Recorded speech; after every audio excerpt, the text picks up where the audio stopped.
ఈ ముత్యాలమ్మ తల్లి మా తాత వాళ్ళ తాత పుట్టక ముందుకు వెలిసింది మా ఊరిలో. ఈ రోజు మా ఊరిలో బోనాల పండుగ. పోయి చూద్దాం పా. పోయే ముందు ఒక లైక్ అండ్ సబ్స్క్రైబ్ చేసుకో.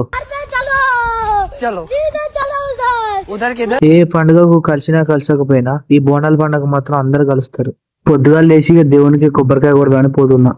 పొద్దుగాల గుడికి పోతే ఆ ప్రశాంతతే వేరు. ఈ గుడి మంచిగా అటు రౌతులు ఇటు రౌతుల మధ్యలో ఉంటది గుడి. మా తాత వాళ్ళు పుట్టక ముందుకు ఇట్లుండే దేవుళ్ళు ఒక చెట్టు కింద. ఈ దేవుని దగ్గర నువ్వు ఏది కోరుకున్నా నీ కోరిక ఎమ్మటే నెరవేరుతుంది. ఒక 10 years కింద ఊరు మొత్తం చందాలు వేసుకుని ఈ గుడి కట్టారు. ఒక 2-3 years కింద ఈ గుళ్ళ దొంగతనం చేశారు దొంగలు. ఆ దొంగలు మాత్రం దొరకలేదు. సరిగ్గా నెల రోజుల తర్వాత దొంగలే ఆ వస్తువుని తీసుకొచ్చి గుళ్ళ పెట్టారు.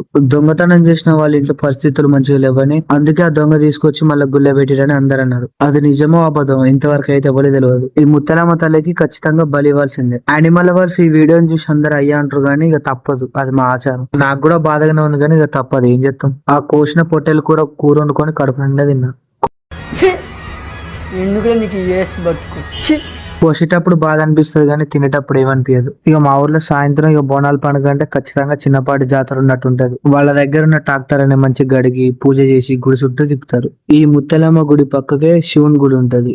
మా ఊళ్ళో ఏ గుళ్ళో పూజ చేసినా చేయకుండా ఈ శివుని గుళ్ళో మాత్రం పూజ ఖచ్చితంగా చేస్తారు రోజు.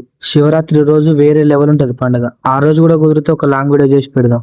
మా ఊర్లో బోనాలు ఎత్తుకున్న వాళ్ళు అందరు కలిసిపోతారు, అందరు కలిసి వస్తారు. మా ఇంట్లో మటన్ వెలిగింది, ఇక పోయి తినాలి, ఆకలి బాగా అవుతుంది.